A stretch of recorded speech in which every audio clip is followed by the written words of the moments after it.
저는 이 시간 빚진 자의 마음이라는 제목으로 하나님의 말씀을 전가하려고 합니다. 제가 29년 전에 미국에 유학을 왔었는데 그때 당시 제가 가진 돈이 별로 없이 그냥 미국에 유학을 왔습니다. 그래서 일을 하면서 학교를 다니고 공부를 했었습니다. 제가 처음 다녔던 학교는 등록금이 아주 싼 학교였습니다. 또 싼 학교를 제가 처음에 선택했고, 근데 이제 그 학교를 마치고 다른 학교로 이제 트랜스퍼하니까 이 등록금이 상당히 비싼 거예요. 1년에 10,000불이 넘는 그런 등록금이 되는데, 제가 일해가면서 번 돈으로 생활하고 등록금을 지불할 그런 상황이 안 되는 거예요. 그래서 그때부터 이제 크레딧 카드로 등록금을 지불하고, 또 생활비가 혹 모자랄 때는 크레딧 카드로 그냥 물건을 사고 그렇게 생활을 했습니다. 그렇게 해서 공부를 다 마치고 나니까 크레딧 카드 빚이 얼마나 됐는가 하니까 32,000불이 됐습니다. 이 크레딧 카드 빚이 32,000불이면 미니멈 페이 해야 되는 게 거의 한 2% 정도를 해야 돼요. 그러니까 매달 한 600불 정도를 고정적으로 크레딧 카드 빚이 나가야 됩니다. 이 크레딧 카드 빚이 이게 이자가 또 상당히 셉니다. 거의 뭐 19.9% 뭐 한 20% 정도가 돼요. 그러니까 이게 이자 부담도 되고 밸런스가 많으니까 이게 뭐 너무 부담이 되는 거예요. 그래서 이거 언제 다 갚나 하는 그런 마음에 무거운 짐을 늘 지고 있었습니다. 그런 가운데 저희 교회가 이 현재 사용하고 있는 이 건물을 구입하게 됐습니다. 건물을 구입하게 됐는데 그때 이제 은행에서 론을 하려고 했더니 10만 불을 다운페이 해야 된다는 거예요. 그래서 10만 불이 당장 우리 교회에 없으니까 이 10만 불을 제 크레딧 카드로 일단은 다운페이를 했습니다. 거기에다가 구입하자마자 그 다음 리모델링 공사를 했습니다. 그때 한 3만여 불이 돈이 들어갔습니다. 그것도 크레딧 카드로 거의 다 일단은 지불했습니다. 그러다 보니까 제 개인 빚에다가 교회 빚 이래가지고 한 16만 불 돈이 되는 거예요. 이게 이제 크레딧 카드로 한 20여 개의 크레딧 카드로 어떤 것은 뭐 만여 불, 어떤 것은 심지어 뭐 1,000불, 2,000불, 5,000불, 7,000불 막 이런 식으로 나눠져서 크레딧 카드가 한 20여 개가 이제 매번 날라오는 거예요. 거기에다가 뭐 전기나 가스, 물, 뭐 이런 유틸리티 빌도 있죠. 그게 이제 우리 집도 있고 교회도 있고 그리고 자동차 페이먼트 내는 것도 있죠. 이러니까 한 달에 돈 내라고 날라오는 이 빌이 30개가 넘는 거예요. 30개가 넘다 보니까 메일 박스를 10장마다 뭐 평균적으로 하나씩은 있는 거고요. 어떤 날은 이제 없는 날도 있지만 한꺼번에 오는 날도 있습니다. 그러면은 5개씩 6개씩 이제 미니멈이라도 내야 되는 금액이 나오는 거예요. 그러니까 이게 돈이 있을 때는 그냥 페이하면 되는데 돈이 없을 때는 돈이 생길 때까지 이걸 또 가지고 있다가 생기면 페이해야 되고 이러니까 늘 마음에 이게 빚을 지고 있을 때 이게 있는 느낌, 그 마음이 무거운 짐인 거예요. 그런데 몇 년 전에 이제 제 빚도 교회 빚도 다 지불하게 됐습니다. 그래서 우리 교회 빚이 없어요. 빚을 다 갖고 나니까 너무 홀가분하고 너무 좋은 거예요. 이 크레딧 점수도 제가 빚이 많았을 때는 이게 뭐 600점도 안 되는 580점인가 이렇게까지 내려가더라고요. 근데 빚을 다 갖고 나니까 800점이 넘어가게 되더라고요. 이 빚을 지고 있을 때 느낌, 그 아주 상당한 그런 부담감을 늘 가지고 그렇게 빚졌을 때는 있었습니다. 그래서 제가 한때 그런 빚진 자였습니다. 근데 오늘 본문에 보면 사도 바울도 자기가 빚진 자라고 그렇게 말을 하고 있습니다. 사도 바울은 저처럼 크레딧 카드를 사용한 것도 아닌데 그는 빚진 자라고 이야기합니다.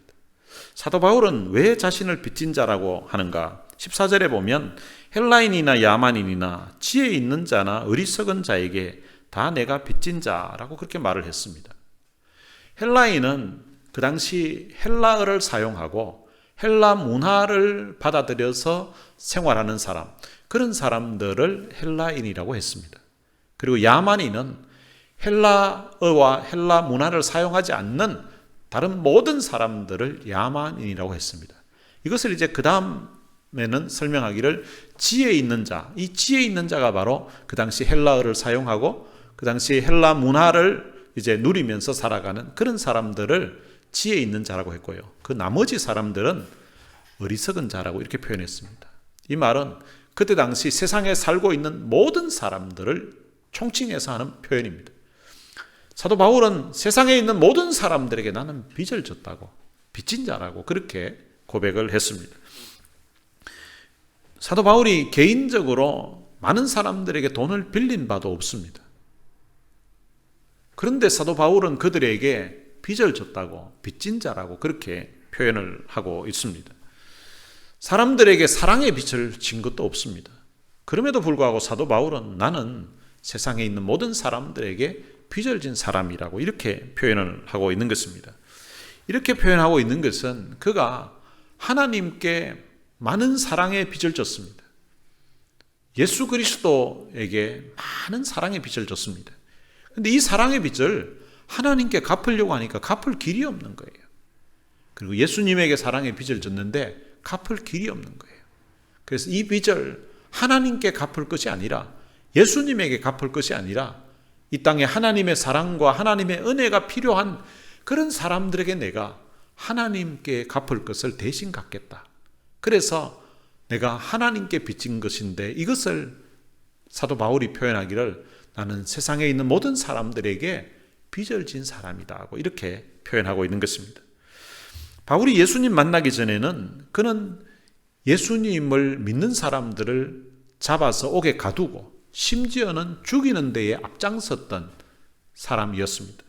그런데 예수 믿는 사람들을 잡아 죽이기 위해서 다메섹으로 가고 있는, 체포하기 위해서 다메섹으로 가고 있는 그런 상황이었는데 다메섹으로 가는 그 길에서 그 예수님을 그가 만나게 됐습니다.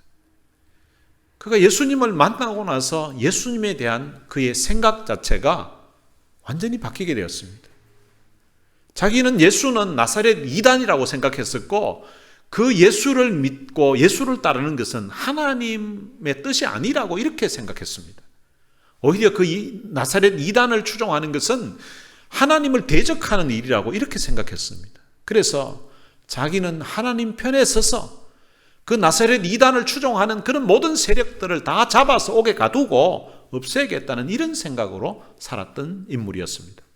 그런데 막상 예수님 만나고 나니까 자기 생각이 완전 바뀌었습니다. 이분은 평범한 사람이 아니었습니다. 이분은 만나고 보니까 이분은 하나님이셨습니다. 전능하신 하나님이셨는데 그런데 그분이 사람의 모양으로 이 땅에 찾아오셨던 것입니다. 그리고 그분이 십자가에 돌아가셨습니다. 그리고 부활하셨습니다.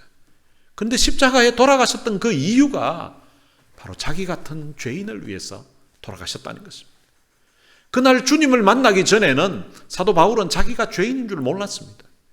자기는 율법의 의로는 흠이 없는 사람이라고, 나는 율법의 모든 것을 다 지킨 의로운 사람이라고 그는 스스로 생각하고 살았습니다. 그런데 그 주님 만나고 나니까 자기가 얼마나 죄인인가를 그날 깨닫게 됐습니다. 하나님이신 그분을 알아보지 못하고 자기를 위해서 십자가에 돌아가셨던 분인데 그분을 알아보지 못하고 오히려 그분을 믿고 따르는 사람들을 죽이고 체포하는 일에 앞장섰던 사람이니까 자기같이 무지하고 자기같이 악한 사람이 없는 거예요. 그래서 자기는 죄인 중에 괴수라고 그렇게 고백을 합니다. 그런데 그 예수님이 자기를 위해서 십자가에 돌아가셨고, 그런데 하나님은 자기 같은 죄인을 위해서 하나밖에 없는 예수 그리스도를 이 땅에 사람의 모양으로 보내시고, 그리고 이 땅에서 33년의 생애를 살게 하시고, 그리고 자기 죄를 다 그 예수님에게, 그 아들에게 담당시키시고 십자가에 죽게끔 내어주셨다는 사실입니다. 그런데 그 하나님의 그 사랑, 하나님의 은혜를 생각해 보니까 너무 감사하고 너무 감격스럽고, 어떻게 자기 같은 놈을 위해서 하나님이 그의 하나밖에 없는 아들을 십자가에 내어주셨고, 그리고 예수님은 친히 자기 목숨을 십자가에 내어주셨는가 생각하니까 너무 감사하고 너무 황송하고 어떻게 말로 표현할 수 없는 그런 놀라운 은혜를 입은 것입니다. 그런데 그 은혜를 깨닫고 나서 그 하나님께 갚으려고 하니까 갚을 길이 없는 거예요. 뭘로 갚겠습니까? 바울이 자기가 돈이 있은들 하나님께 돈을 드린들 하나님이 돈이 필요하시겠습니까? 자기 목숨을 드린들 하나님이 그 목숨이 필요하겠습니까? 자기가 하나님께 드릴 수 있는, 갚을 수 있는 게 아무것도 없는 거예요.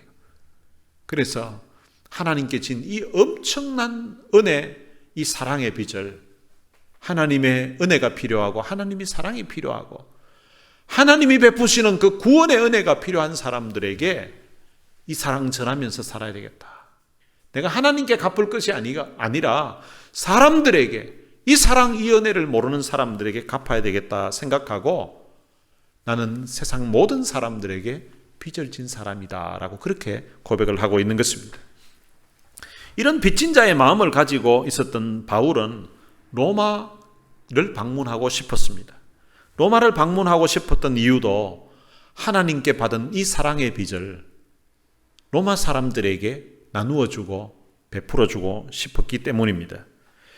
바울이 로마를 방문하고 로마 교회 성도들을 만나고 싶었는데, 그런데 그 만나고 싶었던 그 이유는 자기가 깨닫게 되고 자기가 알게 되었던 이 복음을 로마에 있는 성도들에게 가르쳐주고 싶은 것입니다.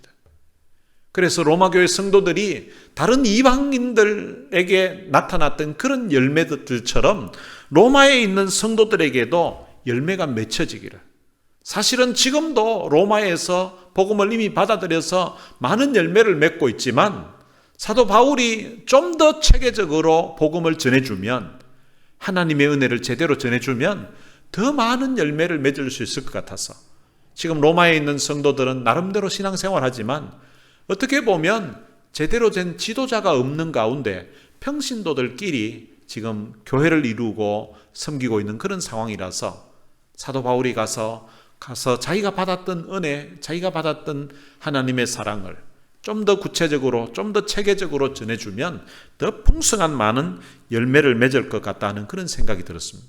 그래서 오늘 본문 13절에 보면 너희 중에서도 다른 이방인 중에서와 같이 열매를 맺게 하려 함이로되 라고 그렇게 표현하고 있습니다. 다른 이방인 교회들처럼 로마 교회도 더 풍성한 열매를 맺게 할 필요가 느껴졌기 때문에 로마에 방문하고 싶었던 것입니다. 바울은 빚진 자의 마음을 가지고 살았습니다. 바울이 빚진 자의 마음을 가지고 구체적으로 어떻게 살았는지 오늘 본문에 나오는 이 내용을 한번 살펴보면서 함께 은혜를 받기를 원합니다. 8절에 보면 먼저 내가 예수 그리스도로 말미암아 너희 모든 사람에 관하여 내 하나님께 감사함은 너희 믿음이 온 세상에 전파됨이로다. 사도 바울은 이 빚진 자의 마음을 가지고 살아가니까 로마 교회 그 성도들 때문에 그는 감사하는 그런 사람이 되어 있습니다. 사도 바울은 로마 교회 성도들에게 빚진 그 마음을 가지고 사니까 그 마음에 감사가 있었다는 것입니다. 사도 바울이 오늘 본문에서 감사하는데 그 감사가 자기 자신에게 무슨 감사한 일이 생겨서 감사하는 게 아닙니다. 로마 교회 그 성도들 때문에 하나님 앞에 감사하고 있다는 것입니다. 그 이유는 너희 믿음이 온 세상에 전파되었기 때문이라고 그렇게 말을 하고 있습니다. 그 당시 로마에서 예수를 믿었던 사람들은 높은 관직에 있는 그런 사람들이 아니었습니다. 로마에 살고 있는 사람들 중에 어떻게 보면 가장 낮은 위치에 있는 그런 사람들이 복음을 받아들였습니다. 그런데 그들의 믿음에 대한 그 소문이 모든 사람들에게 전파되게 되었다는 것입니다. 온 세상에 전파되었다고 합니다. 로마에 있는 사람들뿐만 아니라 지금 로마에 한 번도 가보지도 못했던 이 사도 바울에게까지 로마에 있는 그 성도들의 그 믿음에 대한 소문이 들려오고 있다는 것입니다. 이와 비슷한 일이 데살로니가 교회에도 있었습니다. 데살로니가 전서 1장 8절에 보면 주의 말씀이 너희에게로부터 마게도냐와 아가야에만 들릴 뿐 아니라 하나님을 향하는 너희 믿음의 소문이 각처에 퍼졌으므로 우리는 아무 말도 할 것이 없노라. 이 데살로니가 교회는 사도 바울이 1차 선교 여행을 하면서 그곳에서 복음을 전하게 되는데 그곳에 3주 머물렀습니다. 3주 머무르고 복음을 전하고 그곳에 핍박이 있어서 그곳을 이제 도망쳐 나오듯이 쫓겨나온 그런 상황이었습니다. 3주 동안 가서 하나님의 은혜의 복음, 하나님의 복음을 전했습니다. 그런데 그 3주 동안에 하나님의 말씀을 받았던, 복음을 받아들였던 그 평신도들이 그곳에서 신앙생활을 하기 시작했습니다. 그런데 그들의 그 소문이 전 지역에 퍼져나가는 거예요. 마게도냐와 아가야에만 들릴 뿐 아니라 하나님을 향하는 너희 믿음의 소문이 각처에 퍼져갔다는 것입니다. 여러분 한번 생각해 보십시오. 3주 동안 하나님의 말씀 들었습니다. 그게 다예요. 그런데 그들이 믿음 생활을 하는 거예요. 믿음 생활하면서 얼마나 훌륭하게 믿음 생활했는지 그것이 그들이 살고 있는 그 지역에 다 퍼지고, 그리고 그 다음 더 멀리까지도 각처에 그 믿음에 대한 소문이 퍼져나가고 있었다는 사실입니다. 여러분 이런 소식을 들었을 때의 바울의 마음에 얼마나 참 감격스럽겠습니까? 3주 전하고 왔는데 그곳에 교회가 생겨서 교회가 아주 든든하게 세워지고 그들이 믿음 생활을 얼마나 은혜롭게 얼마나 잘하는지 그 소문이 막 퍼져간다는 거예요. 바로 그와 같은 일이 로마에서도 일어났던 것입니다. 로마에서 이제 복음을 받아들였던 그 사람들이 신앙생활합니다. 그들은 사람들에게 영향을 줄 만한 그런 사실은 권력이나 돈이나 힘이 있는 사람들이 아닙니다. 그 시대에 아주 참 낮은 부류에 속하는 그런 사람들이었는데 그들이 복음을 받아들이면서 그들의 삶이, 그들의 믿음이 온 세상에 퍼져나갔다는 것입니다. 도대체 어떤 모습으로 그들의 신앙생활을 했기에 그들의 믿음이 온 세상에 퍼져나갔는지 구체적인 내용은 성경에 기록되어 있지 않습니다. 그렇지만 우리가 짐작해 볼 수는 있습니다. 그 소수의 사람들이 믿음 생활을 합니다. 하나님을 믿고 예수님을 믿습니다. 그런데 그 믿음에 대한 그 소문이 사람들에게 소문이 나려고 하면 어떻게 하면 소문이 날까요? 자기들하고 달라야 소문이 납니다. 똑같으면 소문이 날 일이 없잖아요. 소수의 무리들이 신앙생활 하는데 그들의 생각이 바뀌고 그들의 가치관이 바뀌고 그들의 언어가 바뀌고 그들의 말이 바뀌어서 행동이 바뀝니다. 사는 모습 자체가 삶의 스타일이 다르게 살아갑니다. 그렇기 때문에 소문이 나는 것입니다. 여러분 예수 믿는 사람들은 가치관이 달라야 되고요. 그리고 생각하는 바가 달라야 됩니다. 그리고 언어가 달라져야 됩니다. 그리고 행동이 달라져야 됩니다. 그러면은 저 사람은 나와 다르다는 것을 사람들이 느끼게 됩니다. 근데 다른데 뭔가 매력이 있고 다른데 너무 좋아 보이는 거예요. 그러면 사람들이 영향을 받게 되는 것입니다. 바로 이 로마에 그런 일이 벌어진 것입니다. 사도 바울은 그 로마 교회 성도들의 그 변화된 모습 때문에 그 믿음의 소문이 각처로 온 세상으로 퍼져나가는 그 소식을 들으면서 로마 교회 성도들 때문에 하나님 앞에 감사하고 있는 것입니다. 사도 바울은 자기 자신의 문제 때문에 감사하고 있는 것이 아닙니다. 자기 자신이 고민하는 문제가 해결되었기 때문에, 자기가 하고 싶었던 일이 잘 되었기 때문에, 성취했기 때문에 감사하는 것이 아니라 로마 교회 성도들의 하나님 안에서, 복음 안에서 변화된 그 모습 때문에 하나님 앞에 감사하고 있는 것입니다. 여러분 빚진 자의 심정으로 살아가게 되면 다른 사람들이 잘 될 때에 그것 때문에 감사하게 되는 것입니다. 여러분 우리도 사실은 많은 빚을 진 사람들입니다. 우리도 생각해 보면 빚을 지고 있죠. 첫 번째로는 우리가 부모님에게 빚을 지고 있습니다. 어머니가 이 땅에 우리를 태어나게 하기 위해서 10달 동안 뱃속에 품고 있었습니다. 그럼 아이를 뱃속에 품고 있을 때에 그 어머니의 불편함은 말로 표현하기 힘듭니다. 입덧을 하는 사람도 있고 나중에는 이 거동 자체가 불편하고요. 그리고 나중에는 잠자리 할 때도 잠도 제대로 잘 못 잡니다. 배가 부르기 때문에 바로 잘 수도 없고 이게 행동하는 게 다 불편합니다. 그런 가운데 또 해산의 그 수고를 통하여서 죽을 것 같은 그런 고통을 느끼면서 이제 자식이 태어나게 됩니다. 오늘 이 자리에 우리 모두가 다 그렇게 해서 태어난 존재들입니다. 요즘은 무통분만이나 제왕절개를 해서 태어나는 사람도 있지만, 제왕절개를 하더라도 여러분 몸에 이게 칼을 대고 몸을 이렇게 제왕절개를 해도 그 평생 그걸로 인하여서 또 특별히 나이가 들면 후유증이 나타나고 또 자식 낳은 그것 때문에 힘들어하는 그런 고통을 겪는 분들도 많이 있습니다. 그런 어머니의 수고, 어머니의 희생을 통하여서 오늘 우리가 이 땅에 모두가 다 태어난 것입니다. 그리고 태어났다고 그걸로 끝난 것은 아니죠. 어릴 적부터 똥오줌 다 받아주고 그러면서 사랑으로 참 돌봐주시고 그렇게 해서 이 땅에 생명이 이제 자라왔던 것입니다. 그리고 성장해 가면서도 우리는 옆에 있는 많은 친척들, 그리고 또 주위에 있는 사람들, 또 선생님, 그리고 선배들의 사랑을 받으면서 이 땅에 먼저 살았던 분들이 이루어 놓았던 그런 모든 것들을 우리가 누리면서 오늘 여기까지 올 수 있게 된 것입니다. 그리고 신앙적으로도 보면 우리는 하나님으로부터 놀라운 사랑을 받았습니다. 그게 다 빚인 거죠. 하나밖에 없는 아들을 십자가에 내어주신 그 귀한 은혜를 우리가 받게 되었습니다. 그리고 신앙의 선배들이 우리들에게 베풀어 준 은혜도 참 많이 있습니다. 이 복음이 예수님이 십자가에 죽으심으로 끝난 것이 아니라 그 복음을 우리들에게 전해오기까지 수많은 사람들의 희생과 헌신이 있었습니다. 그런 사랑에 우리는 빚진 사람들인 것입니다. 우리도 이런 사랑의 빚을 갚으려는 그런 마음을 품고서 우리가 살아가야 됩니다. 빚진 자의 마음으로 살면 늘 감사가 있게 됩니다.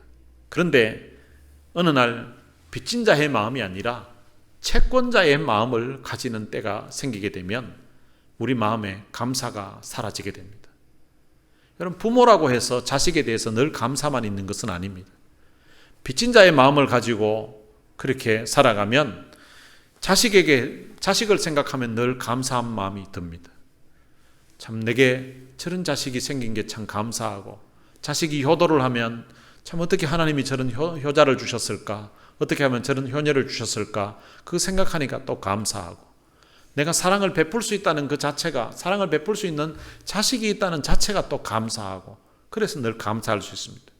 근데 이 채권자의 마음이 들게 되면 이제 마음에 섭섭함부터 생깁니다. 내가 해준 게 얼마나 많은데, 내가 얼마나 많은 사랑을 베풀었는데 지가 나인데 이럴 수가 있나 이렇게 생각하면 그때부터는 이제 마음에 섭섭함이 자꾸 들게 됩니다. 섭섭한 마음이 들다 보면 이제 마음에 감사가 사라지고 불평이 생기고 원망이 생기게 되는 것입니다. 사람들과의 관계에서도 마찬가지입니다. 우리가 빚진 자의 마음을 가지고 살아가게 되면 내가 하나님께 받았던 사랑, 하나님께 받았던 은혜, 내가 저 사람들에게 베푼다 생각하면 그 사람들이 내게 고마움을 못 느껴도 하나님께 내가 진 빚을 그 사람에게 갚았으니까 오히려 내 빚을 들었는 거죠. 그러니까 내가 참 사랑을 베풀 수 있는 내게 여력이 되고 사랑을 베풀 수 있는 능력이 되니까, 그런 은혜를 주셨으니까 하나님께 감사하고, 그 사람이 나인데 갚지 않아도 나는 그냥 감사한 거예요. 하나님께 갚을 빚을 갚았으니까. 그런데 사람들에게도 어느 날 내가 채권자의 마음을 가지게 되면 내가 그 사람에게 베푼 게 얼마나 큰데, 내가 얼마나 참 많은 사랑을 쏟았는데, 내가 얼마나 도와줬는데 그 인간이 나인데 그럴 수가 있냐고, 이런 생각이 들게 되면 채권자의 마음을 가지는 그 순간부터는 원망이 생기고 불평이 생기고 그 사람을 향해서도 미운 마음이 생기는 것입니다. 오늘 여러분들의 마음에 빚진 자의 마음으로 살아가게 되시기를 주님의 이름으로 축원합니다. 바울은 9절에 보면 내가 그의 아들의 복음 안에서 내 심령으로 섬기는 하나님이 나의 정인이 되시거니와 항상 내 기도에 쉬지 않고 너희를 말하며, 빚진 자의 마음을 가지고 살았던 이 바울은 늘 중보 기도하면서 그렇게 살았습니다. 바울은 로마를 한 번도 가본 적이 없었습니다. 그리고 로마 교회 성도들과 같이 만나서 같이 교제를 한 적이 없었습니다. 그럼에도 불구하고 사도 바울은 자기가 가서 복음을 전하고 싶었던 그 로마 교회에 있는 그 성도들을 늘 가슴에 품고 그들을 축복하며 늘 그들을 위해서 기도했었습니다. 오늘 본문에 보면 항상 내 기도에 쉬지 않고 너희를 말한다고 말합니다. 여러분, 이 일에 대해서 하나님이 정인이라고 합니다. 그럼 어쩌다가 한 달에 한 번 정도 그 사람을 위해서 기도한다면 항상 내 기도에 쉬지 않고 너희를 말한다고 이렇게 표현할 수 없습니다. 그리고 이 일에 대해서 하나님이 나의 정인이라고 이렇게 말 못합니다. 여러분, 이 정도 말하려고 하면 날마다 이들을 가슴에 품고 기도했기 때문에 이런 말을 할 수가 있는 것입니다. 우리가 신앙생활하면서 자기 자신을 위해서 자기 자신의 그 삶을 두고 자기 자신의 영적인 그 신앙생활의 성장을 위하여서 좀 더 성숙한 모습으로 신앙생활을 하기 위해서 하나님 앞에 믿음으로 바르게 서기 위해서 자기 자신을 위해서 기도하는 건 그것도 아주 귀한 일입니다. 그런데 자기 자신을 위해서가 아니라 한 번도 본 적도 없는 그 사람들을 가슴에 품고 그 사람들을 위해서 쉬지 않고 항상 기도한다는 것은 더 귀하고 더 값진 일이라고 할 수 있습니다. 사도 바울의 마음에는 한 번도 가본 적이 없었던 로마 교회 성도들이 그 마음에 늘 있었습니다. 그는 로마에 가서 복음을 전하고 싶었는데 갈 수 없으니까 그 전하고 싶었던 그 사모하는 마음, 그리고 그들을 그리워하는 그 마음을 가지고서 그들을 가슴에 품고 늘 축복하며 기도했던 것입니다. 로마 교회를 위해서 기도하고, 그리고 로마 교회에서 사역하는 그 사람들을, 지도자들을 위해서 기도하고, 그리고 그들을 통하여서 복음이 전파되어서 복음을 받게 될 사람들을 위해서 기도했을 것입니다. 오늘 우리들도 바로 이런 기도하는 삶을 살아야 됩니다. 오늘 우리 자신을 위해서도 기도해야 되고요. 그리고 우리 자신뿐만 아니라 오늘 우리가 함께 신앙생활하고 있는 우리 공동체인 이 교회를 위해서도 기도해야 되고, 앞장서서 사역하는 이들을 위해서도 기도해야 되고, 그리고 믿음이 연약한 성도들을 위해서도 그들을 가슴에 품고 축복하면서 기도해야 됩니다. 우리 교회에서 후원하고 있는 선교사님들을 위해서도 기도해야 되고, 또 우리가 매주 광고하고 또 기도하고 있습니다마는 캄보디아에 있는 그 김창훈 선교사님의 아들 김선교의 그 시력 회복을 위해서도 우리는 같이 기도해야 되고, 오늘 광고했던 그 멕시코에 참 부모가 없는 그런 가운데서 제대로 출생신고도 되지 않은 가운데 지내고 있는 그 아이들, 그 영혼들을 또 가슴에 품고 기도하기를 원합니다.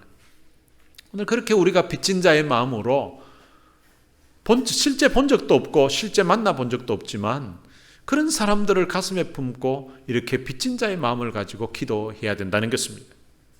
제가 한 10년 전인가요? 워싱턴 DC를 방문한 적이 있었습니다. 그 워싱턴에 갔더니 거기에 6.25 참전 기념 동상이 있었습니다. 그 기념 동상이 있는데 그 옆에 보니까 벽에 글씨, 벽에다가 마치 돌로 이렇게 되어 있는데 거기에 글씨를 크게 새겨 놓은 거예요. Freedom is not free. 자유는 공짜가 아니다. 그리고 이제 앞부분에는 옆에 잔디가 있고 그 앞에 보면 그 동상이 있는 거예요. 어떤 동상인가 하면 그 미군들 동상이에요. 미군들 동상을 여러 개 이렇게 완전 군장을 해가지고 총을 이제 들고서 앞으로 전진하고 있는 그 미군들의 동상입니다. 그런데 그 밑에는 보니까 이렇게 그 큰 돌판에 밑에 이제 글을 새겨놨습니다. 그때 이제 6.25 때 이제 참전했던 군인들의 수, 그게 이제 죽었던 숫자들을 적어 놓은 거예요. 그 밑에 보니까 거기에 영어로 이제 글귀가 쓰여 있었습니다. 어떤 내용인가 하면 우리는 한 번도 본 적이 없고 한 번도 알지도 못하는 사람들, 그들의 자유를 위해서 목숨을 바친 우리 조국의 젊은이들을 영원히 기억할 것이라고 하는 그런 문구가 기록되어 있었습니다. 한 번도 본 적도 없고 알지도 못하는 사람, 그런 사람들을 위해서 목숨을 바쳤던 미국의 젊은이들이 있었기 때문에 오늘 대한민국이 자유를 누리고 있는 것입니다. 오늘 여러분과 제가 누리고 있는 이 자유가 공짜로 주어진 것이 아닙니다. 수만 명의 사람들이 알지도 못했던 나라, 이름도 알지 못하고 얼굴도 모르는 그런 사람들의 자유를 위해서 목숨을 바쳤던 그 수만 명의 사람들의 그들의 희생 때문에, 희생을 통해서 오늘 우리들에게 자유가 주어졌다는 것입니다. 여러분, 복음도 마찬가지입니다. 이 복음이 전파되기 위해서, 이 오늘 우리 인생들에게 가장 기쁜 소식을 전해주기 위해서 하나님께서 하나밖에 없는 자기 아들을 십자가에 죽음으로 내어주셨습니다. 그리고 예수님은 자신의 목숨을 친히 십자가에 내어주셨습니다. 그 예수님의 죽음, 그 희생을 통하여서 오늘 우리 죄인된 인생이 죄사함 받고 하나님의 자녀가 될 수 있게 된 것입니다. 그런데 예수님의 죽음으로 끝나지 않았습니다. 그리고 이 복음을 전하기 위해서 수많은 사람들이 목숨으로 피를 흘리며 복음을 전했습니다. 예수님의 그 제자들은 대부분 다 순교의 제물이 되었습니다. 복음 전하다가 순교한 것입니다. 여러분, 그런 복음이 우리 대한민국에 전해올 때도 약 130여 년 전에, 그때 당시 조선이라는 나라에 복음이 전해올 때도 어떤 사람은 의사였는데 아주 참 유능하고 똑똑한 사람이라서 그 시대에 자기들이 얼마든지 풍요롭게 살 수 있었던 사람인데, 그런데 그 젊음을 평화로운 곳, 살기 좋은 그곳에서 살지 아니하고 우리 조국 그 조선을 가슴에 품고 조선에 있는 사람들의 영혼 구원을 위해서 눈물로 기도하죠. 근데 기도하다가 견딜 수 없는 그 마음이 생겨서 성경 말씀을 들고서 우리 조선 땅을, 지금 대한민국 땅을 찾게 된 것입니다. 근데 와서 복음도 제대로 전하지 못하고 순교했다는 소식이 또 전해지고, 그러면 기도하던 또 다른 사람들이, 다른 사람이 또 자원해서 선교사로 왔습니다. 그렇게 해서 수많은 선교사들이 이 우리 조국 땅에 와서 순교의 제물이 되었습니다. 그리고 복음이 전해졌습니다. 그리고 복음이 오늘 우리들에게 전해올 때도 그냥 우연히 전해온 것이 아닙니다. 수많은 사람들이 삶의 모범으로, 그리고 빚진 자의 이런 마음을 가지고서 알지도 못했던 우리 영혼을 가슴에 품고, 대한민국에 살고 있는 그 영혼들을 가슴에 품고 눈물로 기도하고 밤을 새워가며 기도하고, 그렇게 기도한 그들의 희생과 수고, 헌신, 그리고 또 우리들에게 다가와서 복음을 전해 주었기 때문에 오늘 우리가 그 복음을 들을 수 있었고, 지금 우리가 예수 믿고 하나님의 자녀가 될 수 있었던 것입니다. 자식이 부모의 사랑을 받게 되죠. 근데 그 희생적인 그 부모님의 사랑을 어릴 적에는 잘 깨닫지를 못합니다. 근데 철이 들면서 그 부모님의 사랑을 깨닫게 됩니다. 깨닫고서 이제 부모님과 뭔가 해드리려고 하는데 해드릴 수 있는 능력이 안 됩니다. 그래서 이제 내가 돈 많이 벌면, 내가 출세하고 성공하면 그때 부모님 잘 모셔야지 생각합니다. 그러고 나서 이제 세월이 지나서 어느 정도 이제 생활의 기반이 다져지고 나름 살만한 상황이 되었습니다. 이제는 부모님께 효도할 정도가 됐다고 생각됩니다. 그런데 그때 보면 부모님은 기다리지 않고 떠나버립니다. 그래서 부모님이 돌아가시고 나면 땅을 치면서 후회하고 가슴을 치면서 통곡을 합니다. 내가 부모님께 좀 더 효도할 수 있었는데 이제 할 수 있는 길이 없어진 거예요. 그러면서 예수 믿지 않는 사람은 돌아가시고 나면 이제 제사 때에 상다리가 부러지도록 그렇게 차려놓고 나름 위안을 얻으려고 합니다. 돌아가시고 나니까 갚을 길이 없는 거예요. 그래서 이제 그 마음을 가지고서 부모님께는 갚을 수가 없으니까 자기 자식에게 그 사랑을 베풉니다. 내가 받은 부모님의 사랑, 내게 보여주셨던 어머니의 사랑, 아버지의 사랑을 내 자녀들에게 베풀어 주는 거죠. 그럼 그것처럼 복음도 마찬가지인 것입니다. 우리가 하나님께 받은 은혜, 하나님께 받은 사랑을 하나님께 우리가 다 갚을 길이 없습니다. 그리고 신앙의 선배들에게, 내게 영향을 준 그분들에게 드리려고 해도 그분들이 내 도움이 필요하지도 않습니다. 우리가 할 수 있는 길은 우리보다 믿음이 연약한 그런 사람들, 아직 믿음이 없는 그런 사람들에게 우리가 이 하나님의 사랑, 이 복음을 전해주어야 된다는 사실입니다. 커뮤니케이션이 잘 되지 않는, 그러니까 대화가 잘 되지 않는 사람들을 이제 훈련을 시키는 프로그램이 있었습니다. 거기 참석한 사람들은 35세가 넘는 남자들이었습니다. 이 대화가 잘 안 되는 거예요. 부부간에도 대화가 잘 안 되는 경우가 많습니다. 대화 안 되는 부부들이 대화하라고 하면요, 대화를 하는 게 아니라 싸웁니다. 한국의 이혼율이 보면 언제 이혼하는 케이스가 많이 생긴가 하면 연휴 지나고 나면 이혼하는 케이스가 많이 생긴다고 합니다. 연휴 동안 같이 대화를 해야 되는데 대화를 안 하고 그냥 싸우는 거예요. 이야기 안 하는 사람들이 이야기할 기회가 생기니까 이게 막 따지고 싸우다 보니까 이제 열을 받아가지고 이제 이혼하는 그런 경우들이 많다는 것입니다. 그래서 이게 남자들이 대화를 잘 할 줄 모르고 대화하는 기술이 없다 보니까 이제 의사소통할 수 있는 그 기술을 가르치는 거예요. 가르치는데 이 선생님이 그 참석한 학생들에게 과제물을 하나 내줬습니다. 사랑한다고 한 번도 말해보지 않았던 사람, 그 사람에게 사랑한다고 말을 하고 오라고 한 것입니다. 아니면은 사랑한다는 말을 안 한 지가 너무 오래된 사람에게, 그 사람에게 사랑한다고 말을 하고 오라는 것입니다. 그때 느꼈던 마음, 그리고 사랑한다고 했을 때의 그 반응을 이야기해 달라고 했습니다. 그게 이제 다음 한 주 뒤에 발표해야 될 숙제였습니다. 근데 한국의 남자들은 이 의사소통을 하는데 감정을 표현하는 것을 억제받으면서 살았습니다. 남자들은 어릴 적부터 울면 안 된다는 그런 어머니로부터, 아버지로부터 교육을 받으면서 살았습니다.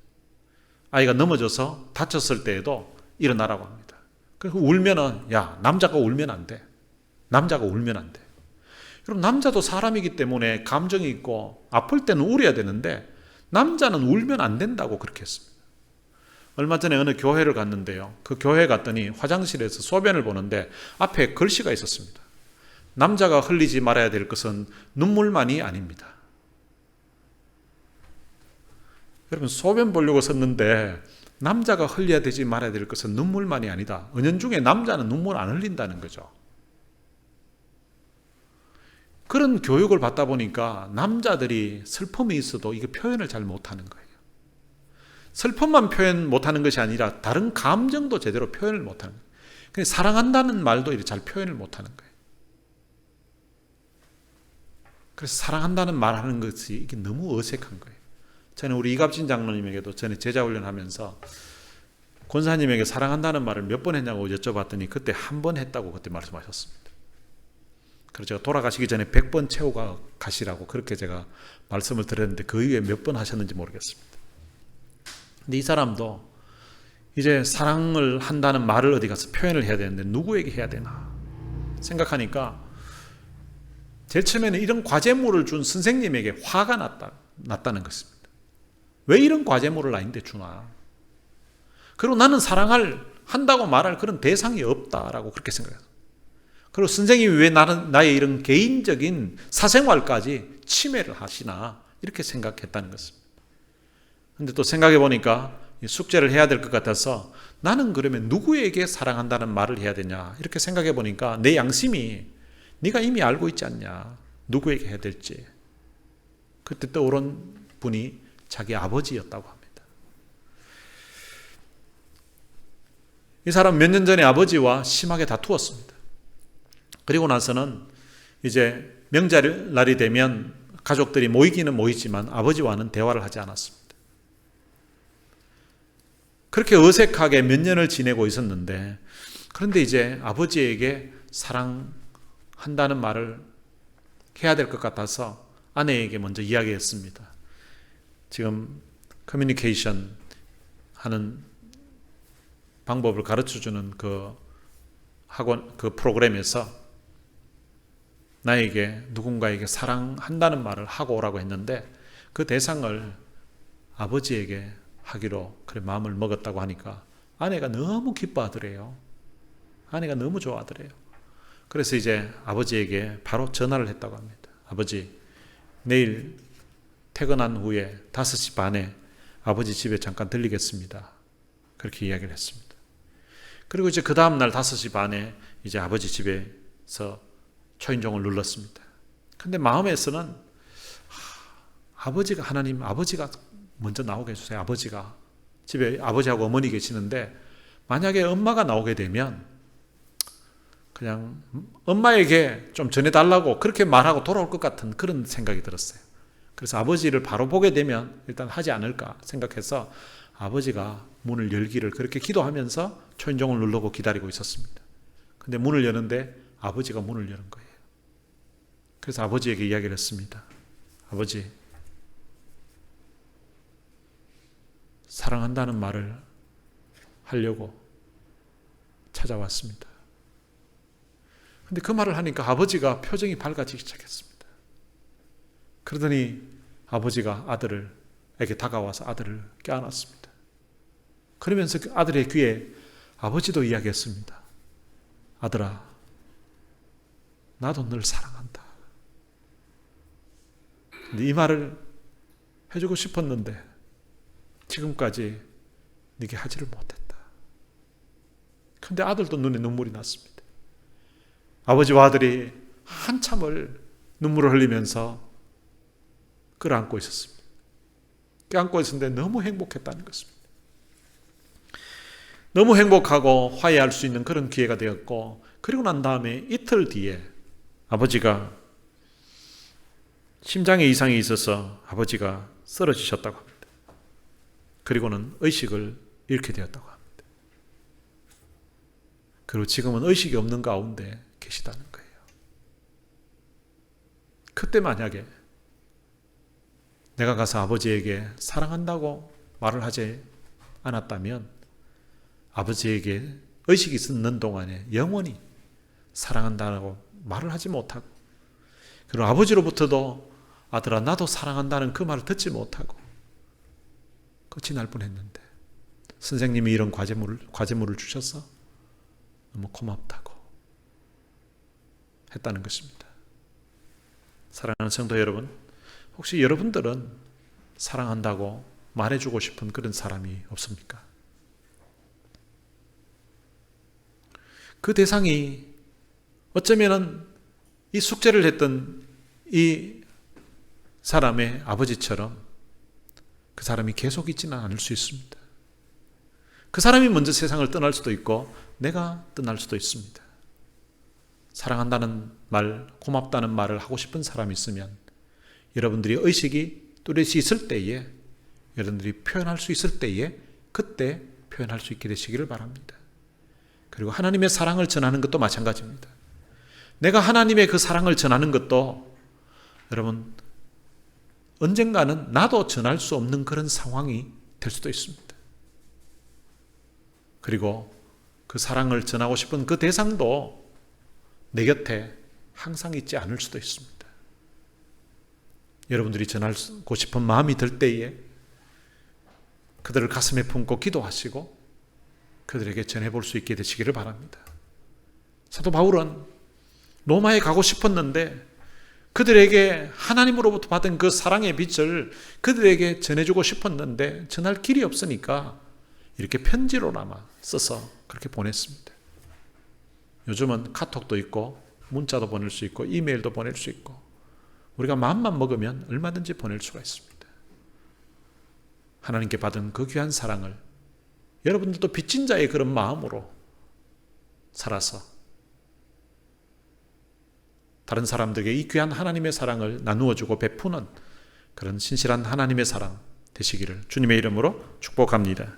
오늘 들은 말씀 생각하면서 찬양을 같이 한 곡 부르겠습니다. 다 표현 못해도 라는 찬양입니다. 다 표현 못해도 나 표현하리라. 다 고백 못해도 나 고백하리라. 오늘 제가 예를 들었던 그 한 중년의 남자처럼 아버지에게 사랑한다는 말을 하지 못하고 그렇게 몇 년을 지내다가 큰 용기를 내어서 했더니 아버지로부터도 너무나 참 따뜻한 사랑, 그리고 마음에 무거운 짐을 들게 되는 그런 일이 있었습니다. 오늘 여러분들도 사랑한다는 말 할 수 있는 대상 찾아서 한번 표현해 보시기를 바랍니다.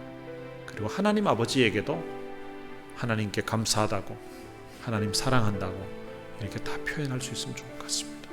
우리 들은 말씀 생각하면서 같이 찬양하시겠습니다.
사랑 얼마나 날 부욕해 하는지, 그 사랑 얼마나 크고 놀라운지를 그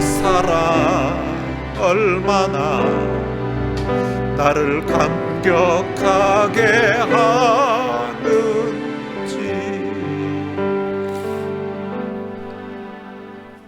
어떤 때는 토요일 저녁 설교를 준비해 놓고 이제 주일을 생각하면서 침대에 누워 있으면 이 하나님의 사랑이 너무 감격스러워서, 이 하나님의 은혜가 너무 감사해서, 어떻게 나 같은 인생이 이 하나님의 귀한 사랑, 이 하나님의 귀한 은혜를 받게 됐을까? 그 은혜 생각하면 너무 가슴이 벅차서, 너무 감격스러워서,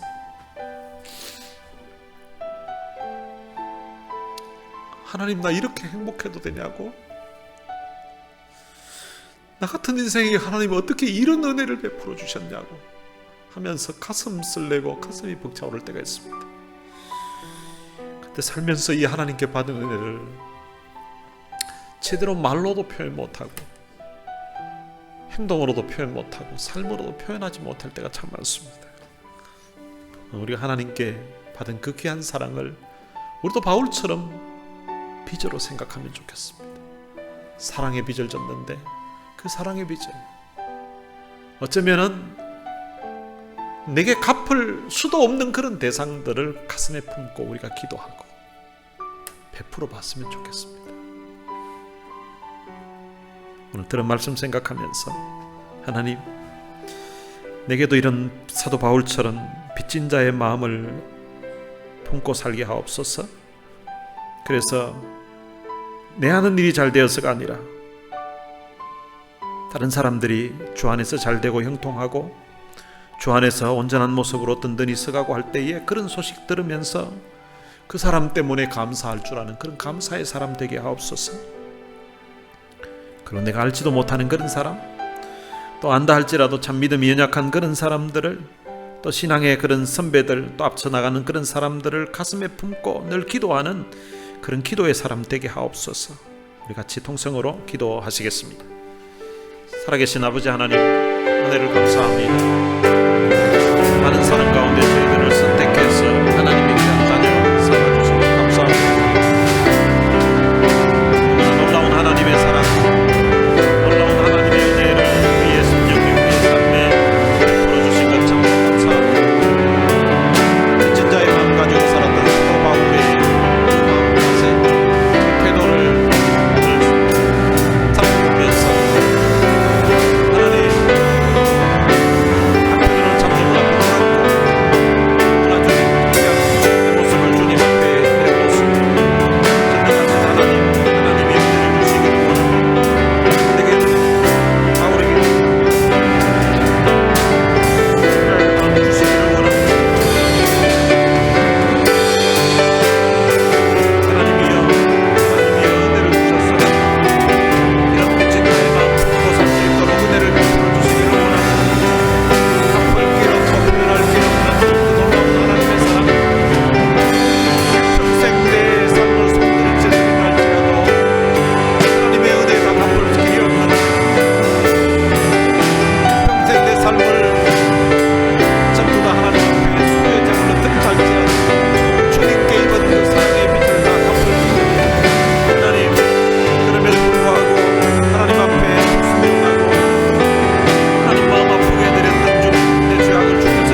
아버지 은혜를 감사합니다. 오늘 하나님 말씀 듣고 보니 우리도 하나님으로부터 우리의 일평생 갚아도 갚을 길 없는 놀라운 사랑의 빚을 진 사람임을 다시 한번 깨닫게 됩니다. 예수님의 그 십자가의 희생, 십자가의 그 죽음을 통하여서 우리가 제사함 받고 하나님의 자녀가 되어서 구원을 얻게 되었기에 우리는 또한 주님에게로도 갚을 길 없는 엄청난 사랑의 빚을 진 사람들입니다. 하나님 또한 우리들에게 좋은 부모님 주셔서 그 부모님의 희생과 헌신을 통하여서 그들의 고생과 그들의 눈물을 통하여서 오늘 우리가 온전한 성인으로 성장할 수 있도록 하나님 도와주시고 또 믿음의 귀한 선배들을 통하여서 그들의 눈물과 그들의 수고 헌신, 그들의 섬김과 그들의 사랑을 통하여서 오늘 이만큼 우리의 믿음이 성장할 수 있도록 해주신 것 참으로 감사합니다. 하나님, 우리가 받은 이 귀한 하나님의 사랑, 또한 부모님과 수많은 사람들로부터 받았던 이 사랑의 빚을 우리도 빚진 자의 마음으로 살아갈 수 있도록 은혜를 주옵소서. 바울의 마음에 있었던 이 빚진 자의 마음이 오늘 우리 각 사람에게도 있게 해주셔서 하나님 빚진 자의 마음으로 살기에 우리의 입술에 늘 감사가 있게 해주시고 빚진 자의 마음으로 살기에 우리의 기도 속에 때로는 우리가 알지 못하는 사람 그리고 또 믿음이 연약한 그런 사람들을 가슴에 품고 그들을 축복하며 기도할 수 있는 그런 기도의 사람 될 수 있도록 역사해 주옵소서. 우리 주 예수 그리스도의 은혜와 하나님의 무한하신 사랑과 성령님의 위로교통 충만하심이 바울처럼 빚진 자의 마음을 가지고 살기를 소망하는 주의 귀한 자녀들 머리머리 위에 이제로부터 영원토록 함께 있을지어다. 아멘.